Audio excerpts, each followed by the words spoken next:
lugar, agradecer o convite feito pelo Felipe Paixão, da VoxLex, né, nessa iniciativa excelente de tratar temas tão importantes como esse, que é o novo Código de Processo Civil.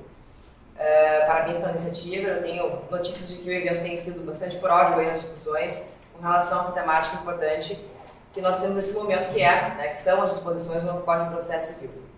E, portanto, eu entro, né, nesse diálogo, nessa realidade, aqui para conversar com vocês sobre os precedentes judiciais, na realidade, do novo Código de Processo Civil, que é uma temática bastante palpitante, bastante importante, que vai implementar, já vem implementando, na verdade, porque nós já temos algumas situações, já temos uma realidade de inserção, justamente, ou a ideia, né, enfim, a vontade de inserir no nosso sistema a implementação dos precedentes vinculantes, né?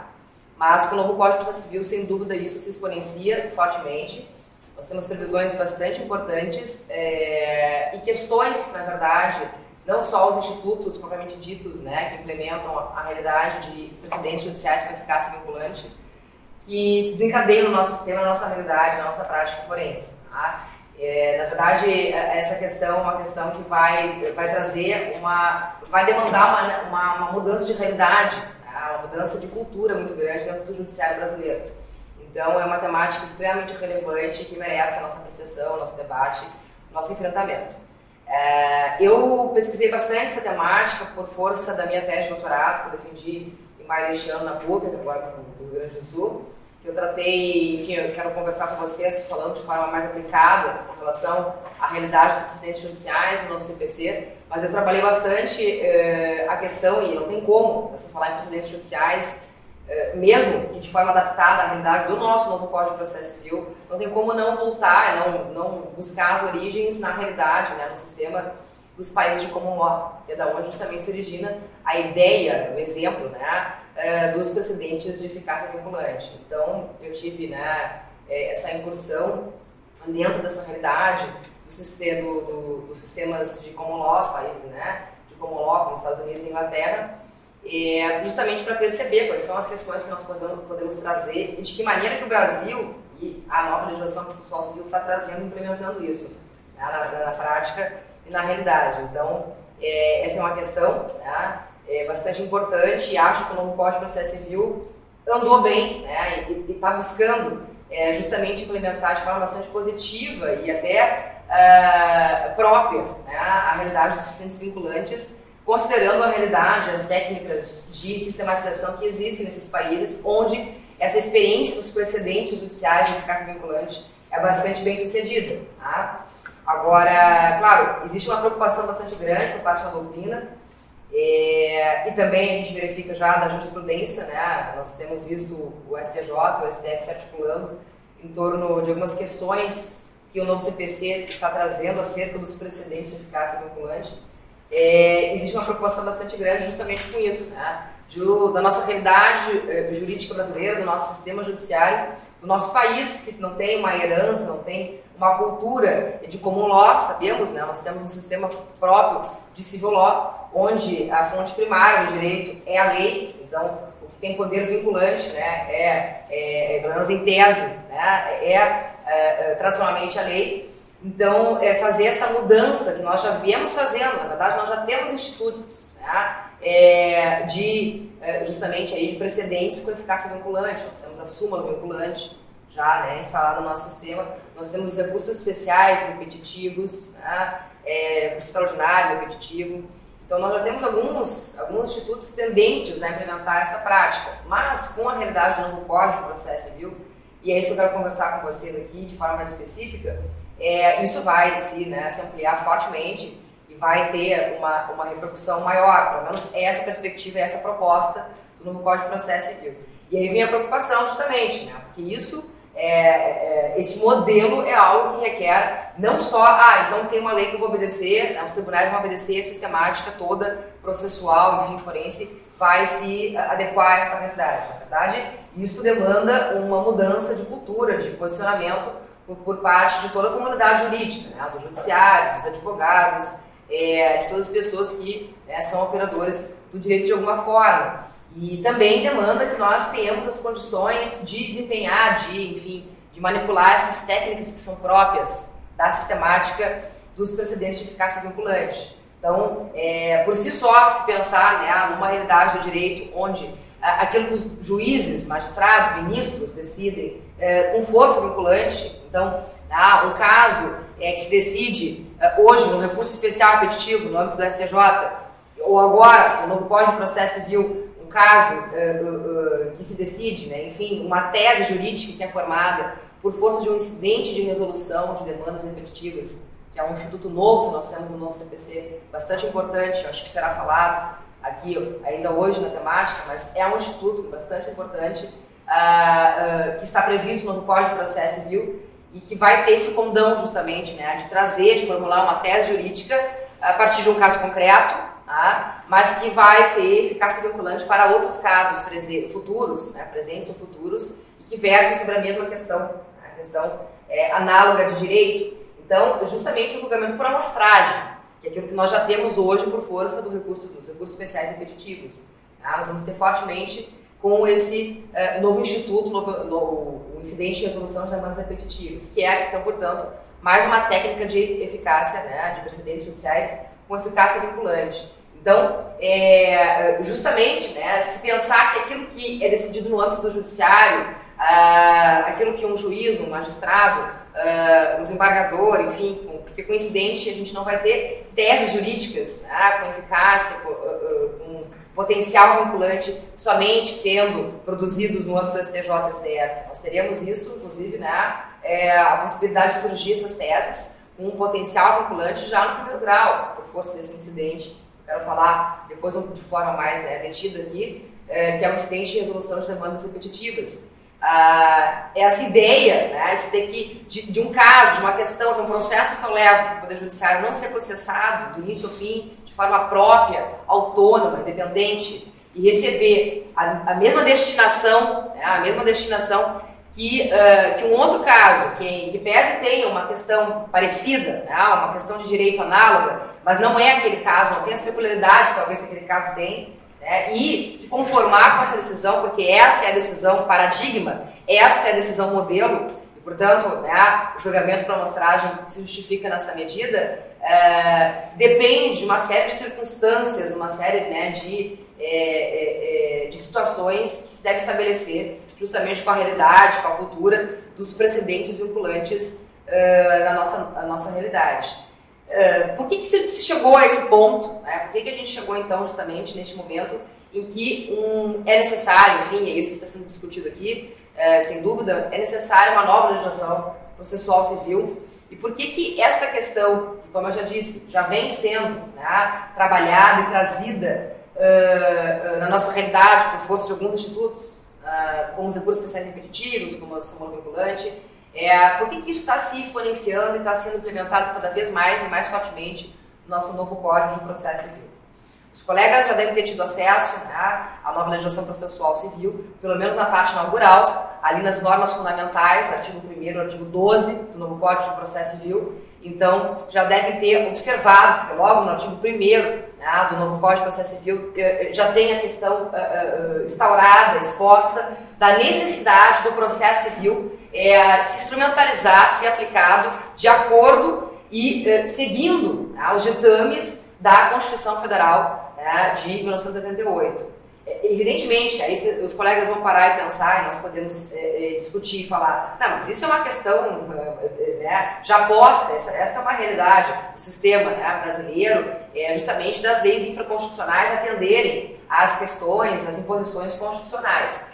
Porém, sabemos que na prática, na realidade forense, não é bem isso que acontece. Né? Não raras vezes nós temos decisões que conflitam, sim, né? Disposições, valores da nossa Constituição. Né? E não só decisões, mas a própria sistemática do Poder Judiciário, muitas vezes, viola valores e princípios tão caros e previstos na nossa Constituição.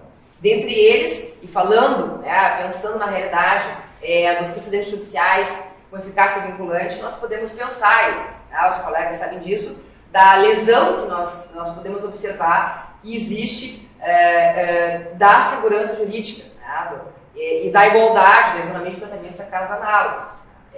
acho que é corriqueiro e é uma preocupação bastante incidente na nossa realidade, enfim, na nossa prática, essa questão de eu não saber o que esperar do Poder Judiciário, muitas vezes. Tá? De eu ter um caso, uma situação, uma demanda em que, claro, eu vou propor, vou desenvolver as questões fáticas, né, e as questões jurídicas, e vou levar o primeiro grau, o segundo grau, eventualmente aos tribunais superiores, e que, por mais que eu conheça os posicionamentos jurisprudenciais vigentes, eu não sei bem qual vai ser a resolução, né, o destino daquele caso. E quando um cliente nos pergunta, mas doutora, eu tenho chance de ganhar? Tá?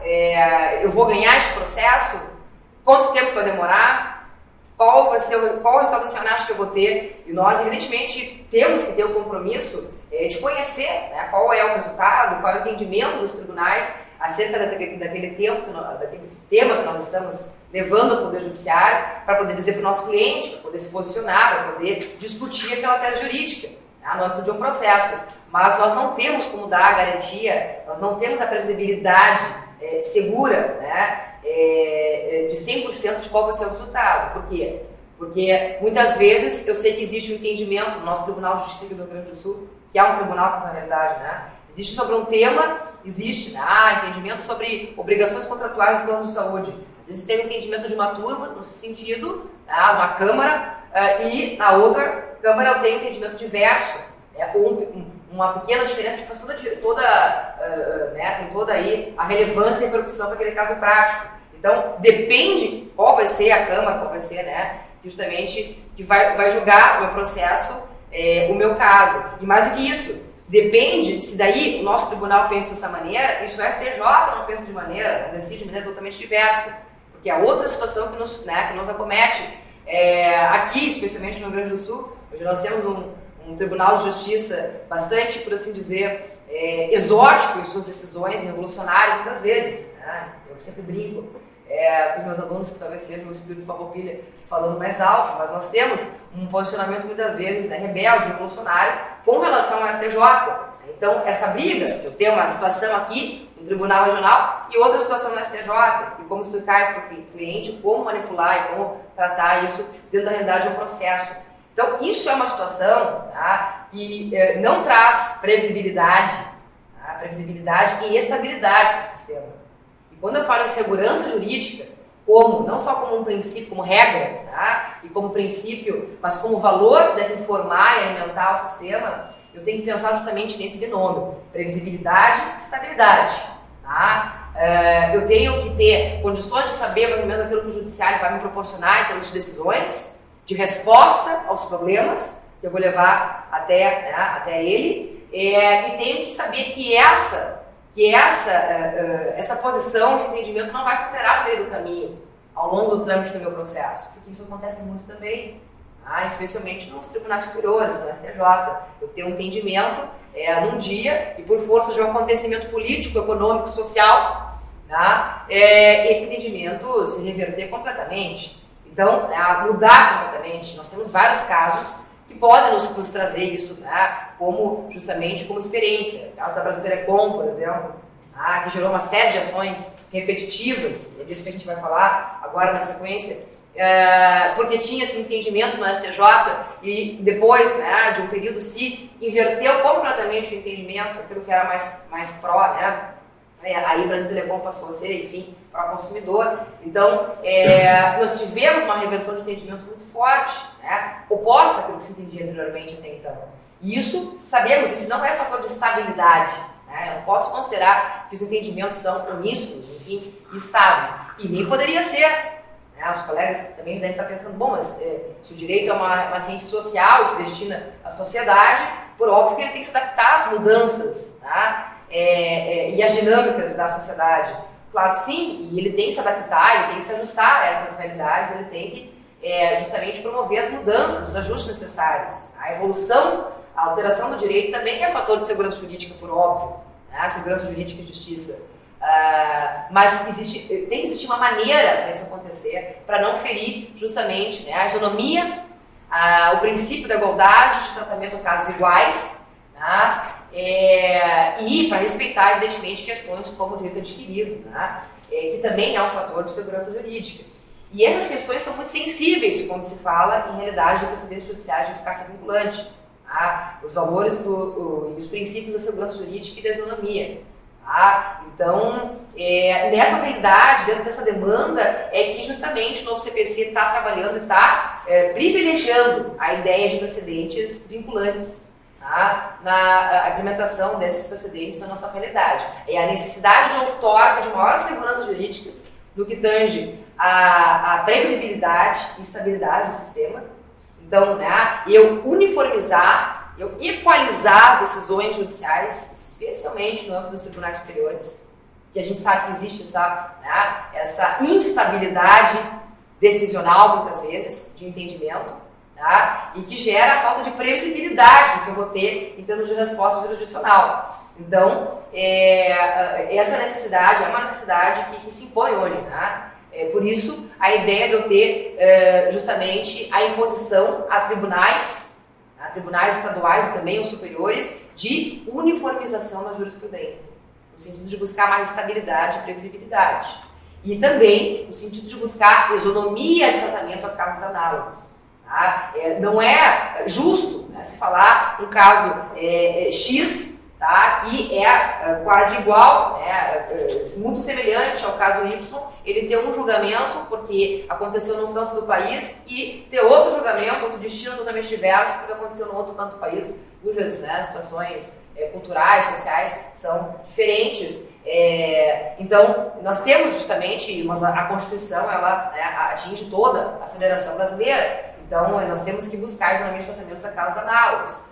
Essa ideia, né, então, assim, falando por que nós estamos indo para essa realidade, implementando cada vez mais os precedentes judiciais vinculantes, essa ideia, outorgar mais segurança jurídica e isonomia de tratamento a casos análogos para respeitar mais os ditames constitucionais. Nós temos realmente um processo mais comprometido, né, com os valores e princípios da Constituição. Para nós termos um poder judiciário que tem compromisso em equalizar e uniformizar as suas decisões, tá, para não ter mais essa distorção, enfim, de que depende do julgador, tá, depende a Câmara que vai cair o meu processo, o meu recurso, para ser julgado, e eu fico, aí para não ficar tanto à mercê dos lobbies que surgem nos tribunais superiores, no STJ, no STF, em termos de mudança, reversão de entendimento de algumas questões, porque o judiciário não é para ser um ambiente político, ele é para ser um ambiente jurídico. Tá? Então, de pronto, a gente já pode pensar que esse escopo, essa, né, essa tentativa, a ideia do novo Código de Processo Civil com a realidade de implementação dos precedentes judiciais de eficácia vinculante. Tá? Buscar justamente essa ideia de maior segurança jurídica e isonomia.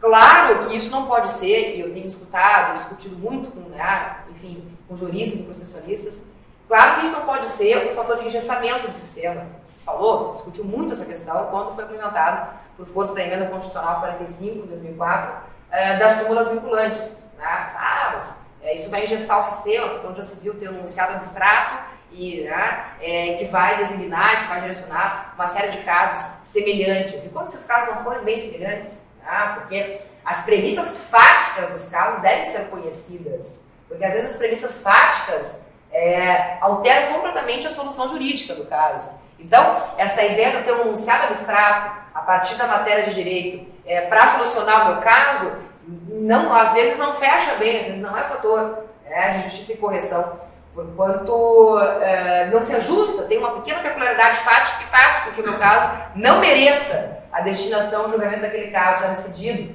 e já estabelecido. Tá? Isso muito se discute, e esse é o maior desafio, tá, do sistema de precedentes judiciais de eficácia vinculante na nossa realidade. Por isso que, como eu falei no início, por isso que trazer e implementar essa realidade é importante. Eu estou aplaudindo, estou entusiasta da questão, tanto que me debrucei para pesquisar, enfim, e desenvolver uma contribuição acadêmica sobre o tema. Mas eu acho que nós precisamos pensar muito bem sobre as técnicas que vão instrumentalizar essa nova realidade. Né? Nós temos que ter, e eu acho que o nosso CPC vem bem nessa medida, nas suas previsões, nós temos que ter possibilidade de trabalhar bem com essa realidade, onde o judiciário vai normativizar. Tá? Eu não vou falar legislar, porque eu acho isso muito forte. E por óbvio que os senhores já devem estar pensando já que nós estamos falando em preceitos constitucionais, a separação dos poderes. Tá? Por óbvio, e essa semana a gente teve a situação da Assembleia de se fazer uma decisão judicial com a premissa de que o judiciário não pode, né, se imiscuir, não pode se intrometer nas questões do legislativo. Fiquei só olhando que isso acontece o tempo todo, né, do judiciário se imiscuir nas questões do executivo, por exemplo. Né? O judiciário tem que fazer políticas públicas que o executivo não faz, não realiza.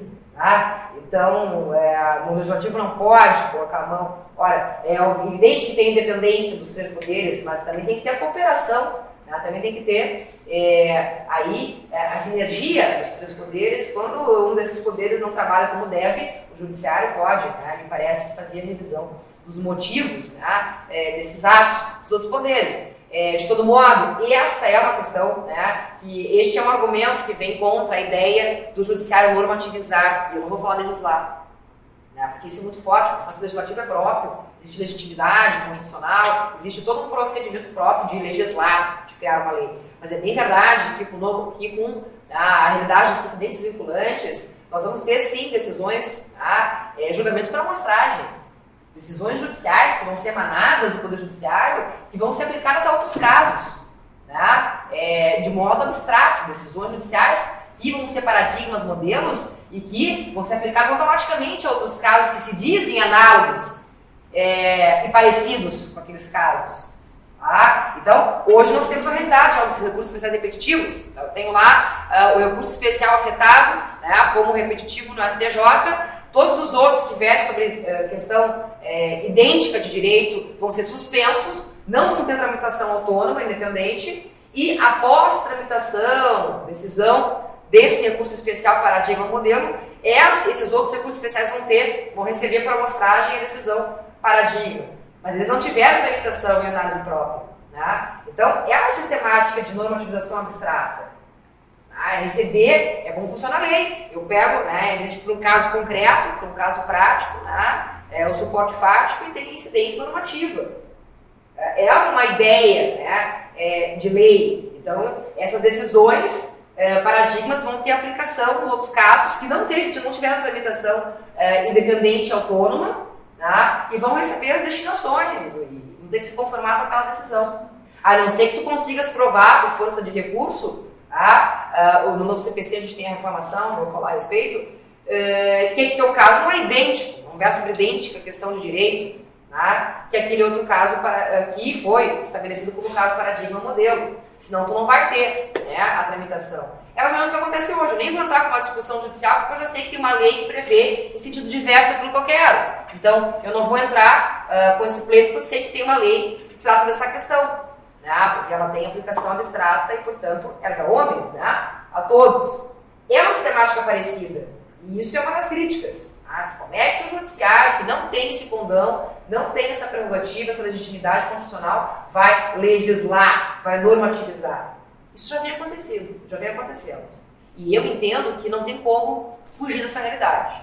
E aqueles que criticam essa realidade de precedentes vinculantes, eu acho que estão na contramão, porque não temos mais como voltar atrás.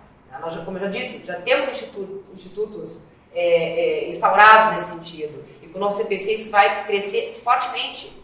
Nós temos ali no artigo 926, 927, que eu quero examinar com os colegas, que instauram, que estabelecem a dinâmica sistemática dos procedimentos judiciais fortemente. E por mais que nós tenhamos agora discussões, palpitações, nós já temos um projeto de lei, vejam, um projeto de lei, que vai tramitar agora na sequência do Congresso Nacional, para alterar questões, para alterar disposições no Código de Processo Civil, que sequer entrou em vigência, porque entra em vigência em março do ano que vem. Então, nós já temos a tentativa de desnaturar a nova legislação antes mesmo dela entrar em vigor. Não sei até que ponto isso é positivo. Na verdade, eu me surjo contra isso, porque eu acho que é uma legislação nova que está tendo um ano de vacatio legis para ser debatida, discutida, pensada, refletida, pela comunidade jurídica em geral. E agora temos que deixar a comunidade jurídica e a jurisprudência ajustar, fazer a sintonia fina dessas disposições legislativas. Então, já vi leis que vão alterar, vão retirar disposições do novo CPC, mas de novo entra a política, né? De novo entra a política. A gente teve uma insurgência forte do STJ, né? Apavorado com a previsão da análise de admissibilidade dos recursos ser feita diretamente, né, nos tribunais superiores. Então, nossa, nós temos muito trabalho por aqui, não vai dar. O novo CPC caos total, né, se nós tivermos que fazer a análise da admissibilidade de cada recurso. Isso não vai dar. E aí a tentativa de estender a vacatio legis do novo CPC, e isso foi um tumulto muito grande, porque nós estamos estamos aqui hoje de manhã, os colegas estão aqui desde ontem, né, porque nós temos que entender, conhecer, discutir, né, e analisar criticamente a legislação, que é o nosso instrumento de trabalho. Se eu sou juiz, promotor, advogado, o instrumento de trabalho é o novo Código de Processo Civil. Então eu tenho que conhecer as mudanças novas que vêm aí na sequência, né. Então eu, por exemplo, na graduação, já mudei os currículos, enfim, as emendas das disciplinas de processo civil, não falo mais, a não ser de forma, né, remissiva ao CPC 73. É uma realidade, né? E nós temos mudanças bastante bruscas. Nós temos novos institutos, como é o caso do RDR, do 976, né? Então nós temos que conhecer e respeitar essa legislação. Tá? Mas o fato é que, por mais que tenham insurgências de discussões sobre essa realidade dos precedentes, o fato é que é uma realidade já posta e é uma realidade que vai só se exponenciar. Só vai se robustecer o novo Código de Processo Civil. Então, a nós cabe discutir, entender e tentar lapidar na prática essas questões. Agora, com a previsão que nós temos no 926, no dispositivo que inaugura ali justamente a ordem dos processos nos tribunais, a tramitação dos processos nos tribunais, que são os recursos, a gente percebe que a coisa é séria, a gente percebe que a ideia dos precedentes com eficácia vinculante veio para ficar no nosso sistema, porque nós temos ali já no 926 os tribunais, e os tribunais, eu não falo só STJ e STF, os tribunais estaduais, regionais, federais, devem, é um dever, porque isso é muito forte no nosso CPC, o dever, os juízes passam a ter deveres, dever de julgar, e de decidir com mais fundamentação e motivação. O 489, colegas, se já tiveram acesso ao artigo 489, parágrafo 1º, é um manual de como bem decidir. E os juízes, e eu sei porque eu tenho conversado com alguns, já estão em prantos, já estão em alas com essa. Mas é um absurdo isso que o nosso CPC está tentando fazer, instalar, estabelecer. Mas onde já se viu impor a um juiz que tem inúmeros casos, vários processos, olha a minha pilha. A gente escuta, não sei os colegas, mas eu escuto muito isso quando eu vou despachar diretamente com o juiz. Olha as pilhas, doutora, olha a estante que eu tenho para julgar. A senhora não vem me incomodar querendo celeridade na tramitação do seu processo? Vem me falar em duração razoável do processo. Essa coisinha que está no inciso 78 do artigo 5º da Constituição Federal. Isso está lá para bonito, doutora, porque isso aí não é, a pessoa não pode me cobrar. Olha ali, a quantidade de processos que eu tenho. Não vem me falar em celeridade de processo, porque isso aí não existe, na realidade judiciária. Nossa, então tá bem, me desculpa, me desculpa. Propugnar uma garantia constitucional, nossa, me perdoa, realmente eu estou fora da realidade. Então, assim, é uma questão bastante séria, e os juízes estão em alas, porque o 489, parágrafo 1º, fala que os juízes têm que enfrentar todos os argumentos, eu disse todos os argumentos, capazes de infirmar a conclusão final do processo.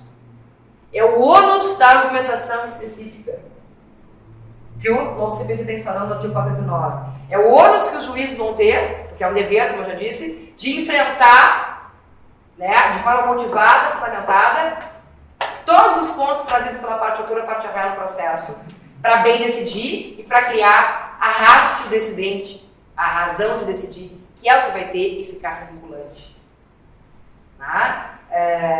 Nós hoje não temos essa noção de ratio decidente. Nós hoje no judiciário não sabemos formular uma razão de decidir.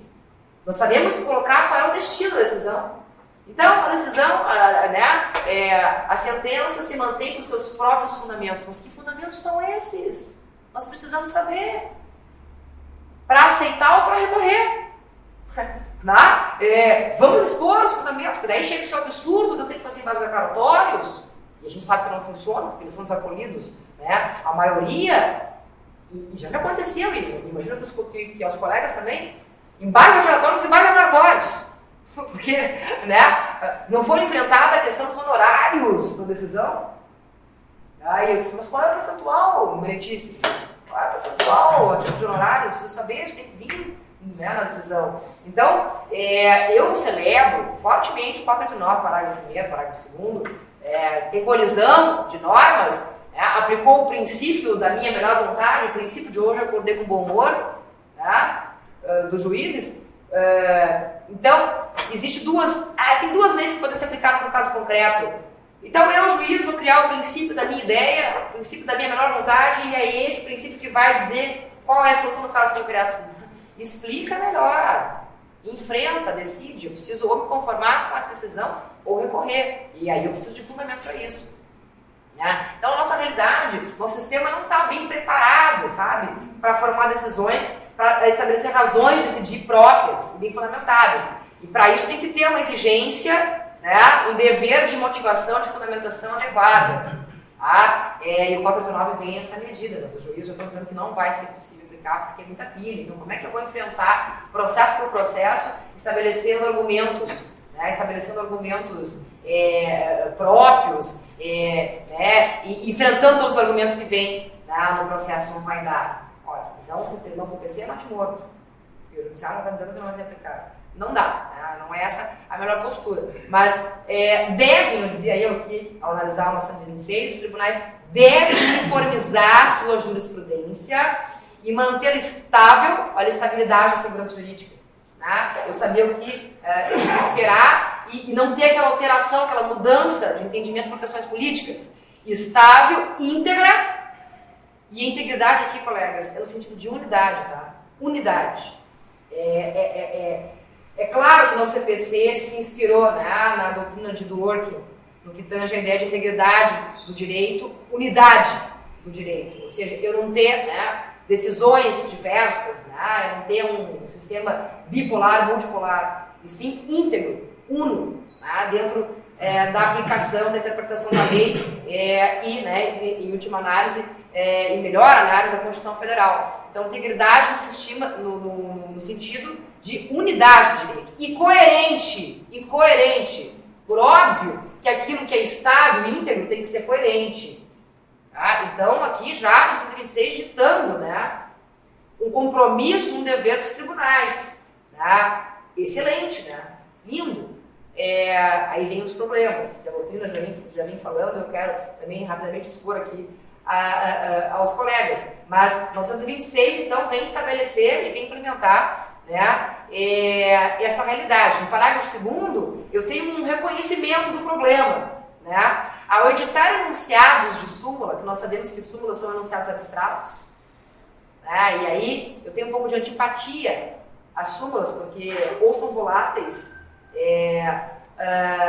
ou realmente não remetem, né, não traduzem as questões que aquele caso concreto que deu origem a elas realmente determinam e tratam. Tá? E aí enaltecia as súmulas assim, nessa nova realidade de sistemas de precedentes judiciais de eficácia vinculante, é algo meio complicado, eu vou falar na sequência. Ao estar enunciados de súmulas, os tribunais devem ater-se às circunstâncias fáticas dos precedentes que motivaram sua criação. Eu gostei do parágrafo 2º, porque no momento que no 927, colegas, eu tenho um rol de precedentes formalmente vinculantes, 927 dita quais são os precedentes judiciais que devem necessariamente ser observados pelos tribunais e, portanto, que vão ter eficácia vinculante, né, que vão ter aplicação erga omnes. No momento que eu tenho as súmulas ali previstas, né, no inciso 4º do 927, vem a preocupação, mas meu Deus, mas por que está sendo dirigida? Por que as súmulas estão sendo dirigidas à condição de precedentes judiciais de eficácia vinculante se eu já sei que as súmulas são um problema? Porque às vezes elas não traduzem aquilo que os casos concretos tratam, e é só pegar algumas súmulas vinculantes das algemas, né, e olhar o caso concreto que deu origem a elas. Às vezes o enunciado abstrato não é coerente com aquilo que está, né, que foi versado no caso concreto. Mas por que então o nosso CPC insiste nisso? Mas ele mesmo reconhece, ó, e pede, e clama. ao editar enunciados de súmulas, parágrafo 2º, 926, os tribunais devem ater-se, cuidar, se preocupar com as circunstâncias de fato dos precedentes que motivaram sua criação. As questões fáticas são importantes. Ideia de precedente judicial com eficácia vinculante é isso. Como é que funciona nos Estados Unidos? Como é que funciona nos países de common law? Os juízes decidem, e aquilo que eles decidem tem que ser respeitado e mantido. A doutrina do Estado decisis. Manter o que é decidido. Eles decidem e isso tem que ter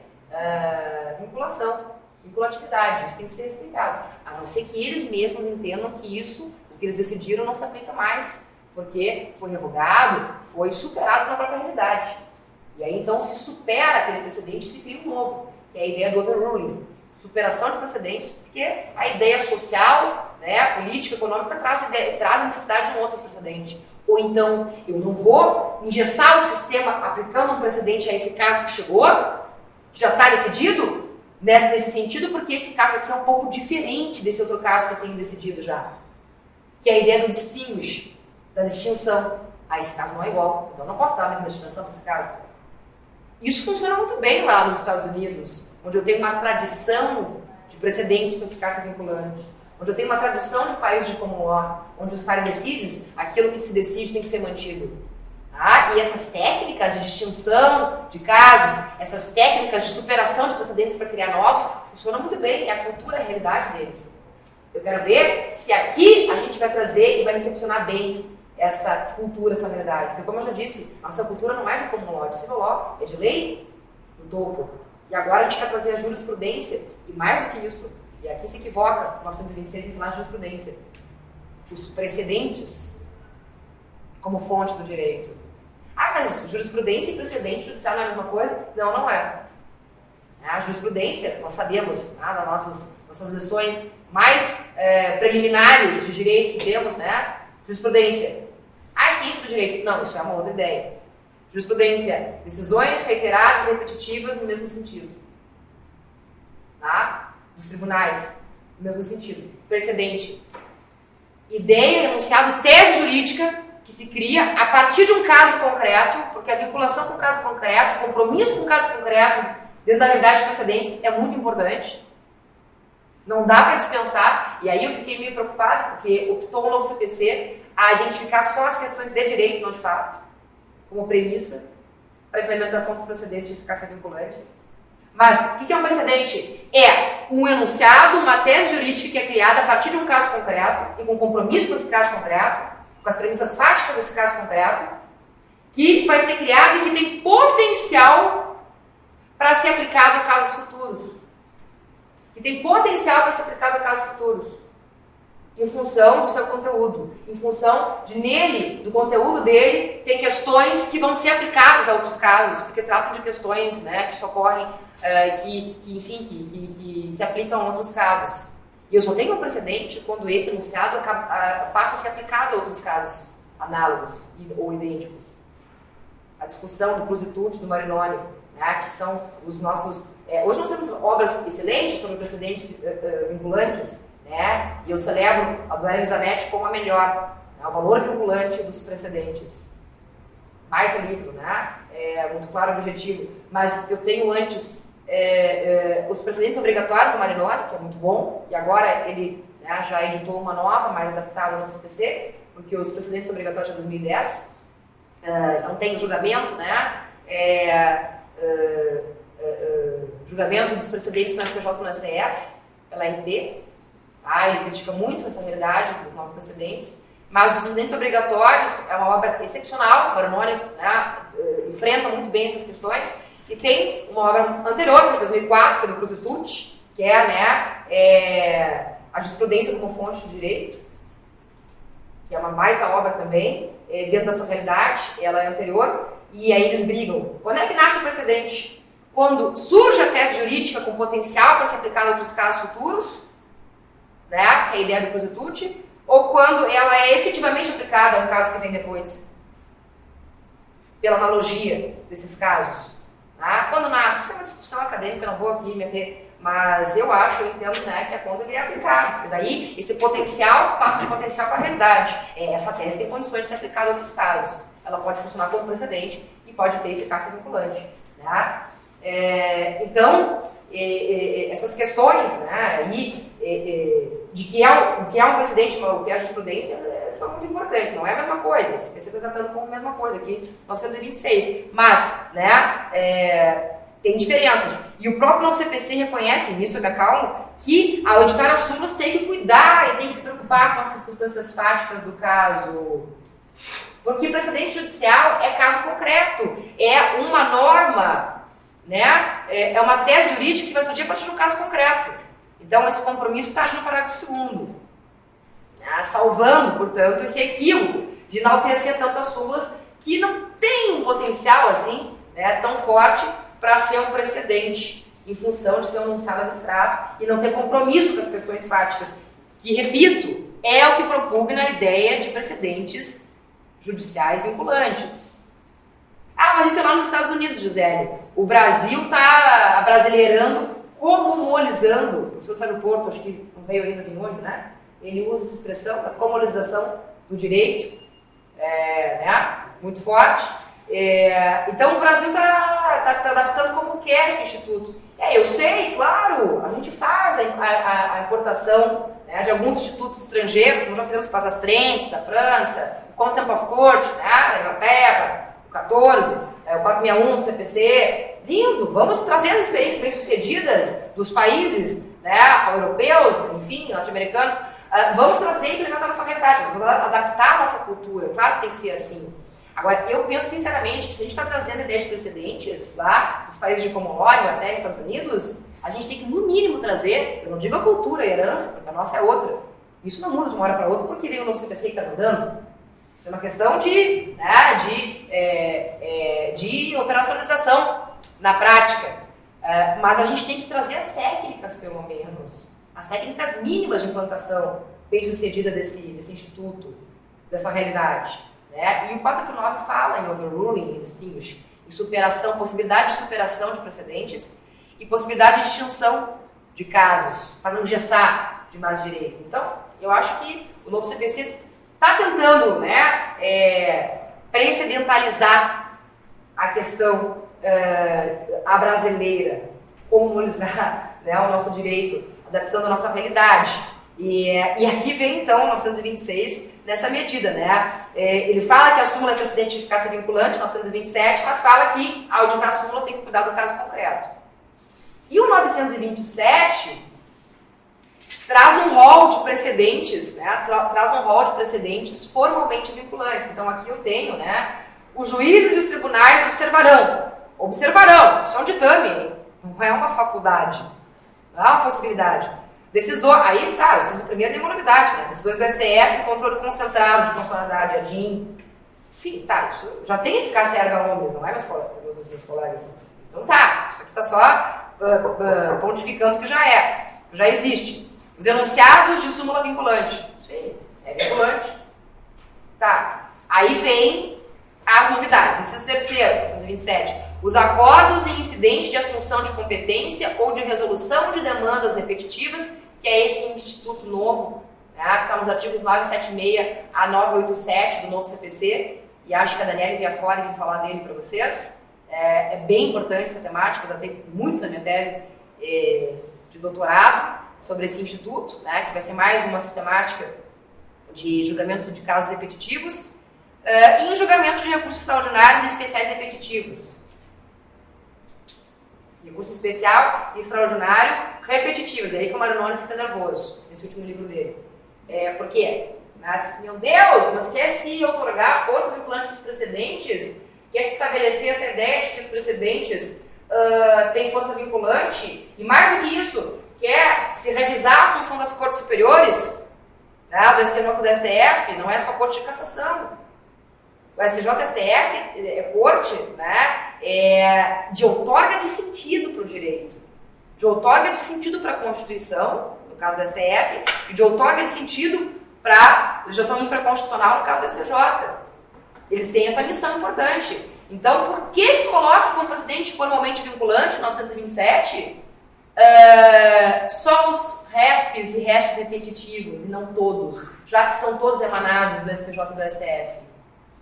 Primeiro, né, isso, veja, eu estou colocando para os colegas uma crítica doutrinária, tá? Que é um cara que tem que ser respeitado, que trabalhou a questão, introduziu a questão aqui, discutindo, né, de forma acadêmica a questão dos precedentes obrigatórios, que foi Marinol em 2010 com esse livro dos precedentes obrigatórios. E ele foi muito ouvido, né? Ele reclama, eu conversei várias vezes com ele a respeito, ele reclama, mas ele foi muito ouvido no novo CPC, aqui tem várias coisas que são ideias da doutrina dele. Aqui, né, apesar dele não estar na comissão, enfim, né, do novo CPC. Mas esse é um rechaço, tá? Que teve essa limitação só aos repetitivos. Aí no inciso 4, os enunciados de súmula do STF em matéria constitucional e do STJ em matéria infraconstitucional, né? A orientação, inciso 5º, do plenário ou do órgão especial aos quais estiverem vinculados, então, os tribunais, os juízes e os tribunais, olha só, a orientação, né? A orientação do plenário ou do órgão especial aos que os juízes e tribunais, né, estiverem vinculados. Então, a ampliação para a ideia vinculante dos precedentes também para, né, os tribunais locais, regionais, federais, estaduais. Então, aqui eu tenho um importante instituto. Aqui, colegas, eu já tenho que saber, ó, que esses precedentes que estão elencados no 927, eles são formalmente vinculantes. Eu já tenho que esperar isso, com um processo, com um recurso, que esses precedentes vão ser respeitados. Tem que ser respeitados pelos juízes, né? Enfim, desembargadores, ministros nas suas decisões. E aí eu tenho o parágrafo 1º.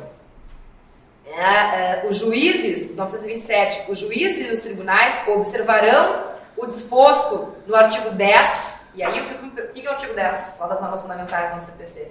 Fala que nenhuma decisão, qualquer esfera, pode, né, negligenciar ou deixar de ouvir as partes, ofertar o contraditório, porque o contraditório é um dever de consulta no novo CPC. Nenhuma decisão, juiz ou tribunal pode decidir sem consultar, sem oportunizar o contraditório das partes. Tá? É isso que fala o artigo 10 das normas fundamentais.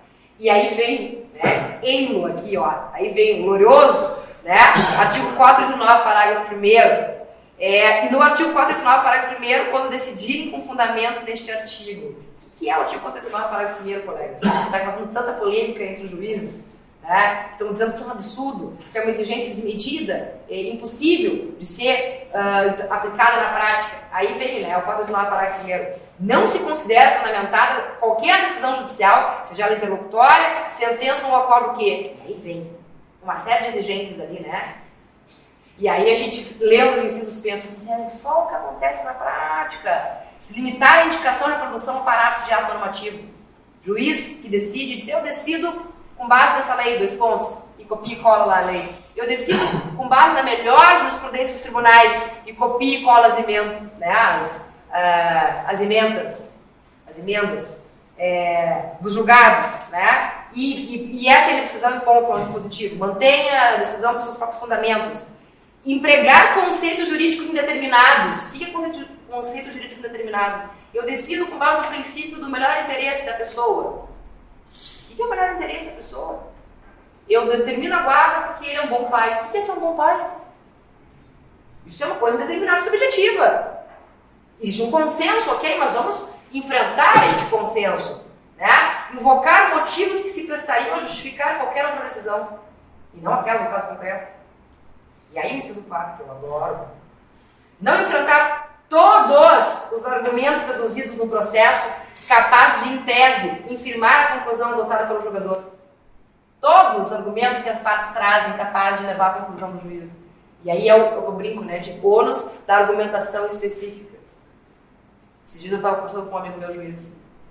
Mas isso é um absurdo. Eu disse, mas por que nós, advogados, podemos ter o ônus da impugnação específica? Porque nós temos na contestação, né? Se não impugnar especificamente todos os argumentos, já era, né? É fato incontroverso. E aí, eu não tenho mais o que fazer como brigar com aquilo. Então eu tenho essa obrigação, não tenho? A não ser que eu seja defensor público, né, e tal, que daí eles são dispensados. Mas eu tenho, né, como advogado, por que um juiz não pode ter esse ônus? E quando eu falei isso para esse meu colega, esse meu amigo juiz, ele, Gisele, mas vocês escolhem os processos que vão atuar? Eu não posso escolher, olha ali, ó. Sim, mas tu escolheu ser juiz, tu escolheu prestar serviço público, tu escolheu exercer jurisdição. E tá ganhando bem para isso? Eu acho que bem, porque a gente sabe quanto que a gente tem que na labuta, né, da advocacia privada trabalhar para ganhar 20, 25 mil reais por mês. Por favor, nessa crise, né? Então, não me venha falar, eu não gosto, eu já tive brigas com alguns colegas nessa função, né? Sim, tem que ter o ônus da família, não quer, escolhe serviço. Isso é uma escolha, né? Se limitar a invocar precedente ou enunciado de súmula se identificassem os fundamentos determinantes, nem demonstrar que o caso do julgamento se ajusta àqueles fundamentos. Explica ao jogador por que esse caso se adequa ao outro caso, ao caso, né, que o senhor está suscitando como resposta para o problema. Porque aonde eles são parecidos, aonde eles são convergentes. E aí, tá? Deixar de seguir o enunciado de súmula, jurisprudência ou precedente invocado pela parte, sem demonstrar a existência de distinção, distinguish, lá no sistema, né, norte-americano, no caso do julgamento, ou a superação, overruling, superação do entendimento. O juiz, quando disser, não, esse caso eu não vou aplicar, o caso paradigma, porque ele não é bem igual, ele é um pouco diferente. Explica por quê, por que eles são diferentes. Qual é a pedra de toque da diferença? Vai ter que explicar, fundamentar e enfrentar. Eu não vou aplicar essa súmula aqui porque ela está superada. Está superada, essa demanda social não existe mais. Então, isso que tergiversava essa súmula não se aplica mais na realidade. Eu vou afastar. Explica por quê, da onde que veio o motivo da superação. Isso aqui vai exigir um esforço hermenêutico, né? E argumentativo. O que é ótimo. Direito é hermenêutica e argumentação. Ok? Tá? Eu acho que tá certo. Tá lindo. Parágrafo 2º. No caso de colisão entre normas, o juiz deve justificar o objeto e os critérios gerais de ponderação efetuada. Aqui tem um Alex aí, né? A briga. Mas o novo código é do Working, da ideia de integridade do direito, de buscar a resposta correta. Mas isso é uma mediocridade, Gisele. O direito é tão rico, não tem só uma resposta certa para as coisas. Não tem, mas tem a melhor resposta para o caso concreto, que deve ser, no nosso caso, a resposta constitucionalmente adequada, compatível com a Constituição. Mas é que existem princípios que colidem entre si, né? Olha só, a ideia, né, constitucional de moradia, do direito fundamental à moradia, colide com a questão da autonomia da vontade, lá no caso do fiador, que ele quer ser fiador, ele quer entregar o único imóvel residencial dele, tá? como garantia por uma locação. Então ele vai perder a moradia dele, que ele quis assim. Então são dois princípios constitucionais que se conflitam. E aí tem que fazer uma ponderação, ver qual é o princípio que é preponderante no caso. Tá bom, ok, isso vai acontecer às vezes, colisão de normas e princípios, inclusive constitucionais. Mas o juiz tem que fazer esse esforço hermenêutico e argumentativo e dizer por que ele fez essa ponderação e qual que ele elegeu no caso concreto para ponderar. Para eu me resignar com a decisão ou para eu enfrentar esse de recurso. Né? Então, aqui o parágrafo 1º do 927 manda a observação, né? A observância aí, tá? Dessa questão decisional mais elaborada. E, amigos, uma questão que eu também estou fortemente celebrando dentro dessa realidade aqui que eu tenho, e aí é o parágrafo 2º, 927, tá? Que fala ali, quando tiver alteração da tese jurídica, adotada em enunciado de súmula ou em julgamento de casos repetitivos, poderá ser precedida de audiências públicas. Olha, isso aqui eu celebro fortemente. Em audiências públicas e da participação de pessoas, órgãos ou entidades que possam contribuir para a rediscussão da tese. Isso aqui, gente, é ampliação da figura do amicus curiae, que também é uma nuance do novo CPC, artigo 138. Tá? Hoje nós temos o amicus curiae atuando lá nos tribunais superiores, mas com o 138 a gente vai ter a possibilidade de pessoas, órgãos, entidades que têm interesse na controvérsia, no processo, trazer contribuição, colaboração, intervindo, participando do processo. E isso é ótimo, porque isso democratiza o processo, isso democratiza as decisões judiciais. Tá? Oferta a possibilidade a participação da sociedade civil e de outras esferas da população nos processos. E em casos repetitivos, e é basicamente o que eu trabalho na minha tese de doutorado, que agora está sendo publicado pela RT em março, eu vou publicar este meu livro, minha tese, enfim, que é meu livro, que é um trabalho justamente com isso, né? Eu digo, não, a eficácia vinculante dos processos judiciais é uma realidade e é possível, o nosso sistema pode ser positiva, a função normativa da jurisdição, né? Mas tem que ter alguns critérios a serem observados, alguns critérios decisionais na prática, especialmente quando eu falar em julgamento de casos repetitivos, né? Que pela sua sistemática de julgamento, e vocês vão ver isso no RDR, hoje de tarde, né? No 976, 987, pela própria sistemática de julgamento por amostragem, veja, essa tese vai ter aplicação a outros casos, vai funcionar como lei, né? Vai estar normativizando. Então, essas teses enunciadas, elas têm que ter uma produção, uma formulação muito própria, muito comprometida, muito técnica e justa, porque elas vão ter aplicação erga omnes a outros casos, pelo menos os casos, né, semelhantes ou que tivessem idêntica questão de direito. Então, a formação da tese em ações repetitivas, ela tem que ser muito comprometida. E mais do que isso, como o judiciário não tem outorga constitucional para normativizar, é o legislativo que tem, né? Eu preciso trazer legitimação democrática do Poder Judiciário. Como é que eu faço isso? Oportunizando que pessoas, camadas da sociedade civil, órgãos, entidades, venham para participar da formação desse precedente de eficácia vinculante, trazendo a sua experiência técnica, e eu falo muito das agências reguladoras, na minha tese, que agora vai ser publicada como livro em março, pela LT. Eu falo muito das agências reguladoras, que tem, né, essa função técnica muito grande, e de fiscalização, pós-decisão. Se elas trabalhassem como devem, a gente não ia ter tanta judicialização de problema. Prestação de serviço público, né, autorizado e concedido. Então, a agência reguladora, né, Ministério Público, entidades, ONGs, associações, ou interessados, que pode ser pessoa física ou jurídica, ou amigos curi, tem que deixar essas pessoas participarem da formação desse precedente, porque isso é fator de democratização do Poder Judiciário do processo. Tem que legitimar, para tornar viável essa realidade aqui, tem que outorgar legitimação democrática no Poder Judiciário. É isso que eu defendo. Tá? E aí eu entendo que o nosso CPC ele limitou muito a participação do amigos curi, dizendo que o juiz vai decidir, caso a caso, se ele admite ou se ele chama o amigos curi para participar do processo. Não, em alguns casos, nos repetitivos, tem que ser obrigatória, necessária a participação. Isso é fator democrático. Isso é um critério democrático para a formação do precedente de eficácia vinculante. E aqui eu tenho, então, essa previsão no parágrafo 2º, falando que essas pessoas, para quando for alterar a tese, né, que é a superação e criação de uma nova, tem que ter a participação, audiência pública, vamos ouvir a sociedade. Porque já que o judiciário não tem um torno constitucional para normativizar, para legislar, e quem tem é o legislativo, por que o legislativo tem? Porque foi o povo que escolheu. Escolhendo mal, né? O Jordão, tudo bem. Mas foi o povo que escolheu. Foi o povo que escolheu, né, essas pessoas. Então, isso aí é um clamor democrático da nossa Constituição. Então, vamos trazer o povo, os representantes do povo, né, entidades, órgãos, que, né, enfim, que tem esse condão, que tem esse viés, para ajudar a decidir, a formar essas teses repetitivas, ou para alterar essas teses, no caso do parágrafo 2º, do 927, né, porque isso legitima democraticamente o judiciário e essas decisões. E aí eu resolvo o problema da discussão acadêmica de que não, o judiciário não pode legislar, o judiciário não pode ser excluído do poder legislativo. E se eu coloco as agências reguladoras, se eu trago as agências reguladoras na questão, que é o que eu defendo, a agência reguladora ela compõe o poder executivo, né, de gestão direta e indireta. Então, eu vou trazer, e mais, as agências reguladoras elas podem ser fiscalizadas e controladas pelo poder legislativo. Então, eu estou trazendo para o Poder Judiciário, o Poder Executivo, em última análise, e o Legislativo.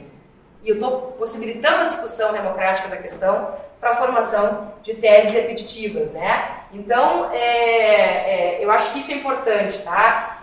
Eu estou bem estourada no meu tempo, me desculpem, eu sei que eu me atrasei, né? Mas é que não tem como não trazer algumas questões bem importantes, porque essa temática é muito importante. E eu fiquei bem feliz de poder falar de um tema que eu me ocupei tanto, né, por força da minha tese de doutorado e agora do meu livro. E eu poderia ficar falando muito mais tempo, mas eu sei que a culpa é minha que eu me atrasei, eu não quero tirar o tempo do próximo palestrante. Mas tenham com vocês na cabeceira, além do novo CPC, a partir de março do ano que vem, né, ou na cabeça, 926, 927. Né? E vamos tentar honrar na prática, nas nossas, né, labutas aí, diárias e atuações práticas, a questão de que não basta ter, por exemplo, circulantes, eu tenho que ter a melhor instrumentalização das técnicas, né? E lapidar o Instituto com outras previsões, enfim, isso depende da gente, né? Agora que vem o momento das nossas contribuições, tá? Mas eu acredito fortemente aí nos precedentes e acho que foi uma questão bem positiva que o novo Código de Processo Civil trouxe. Certo, colegas? Então tá, eu me excuso mais uma vez pelo atraso, pelo Felipe, desculpa pelo passar do tempo, mas eu queria trazer alguns debates, contribuições, eu fico aberta para perguntas se elas existirem e me coloco à disposição também para continuar o debate, tá? Enfim, se quiser fornecer meu e-mail, Felipe, coisa assim, vai ser um prazer. Muito obrigada e desculpa mais uma vez pelo atraso, tá? Bom dia.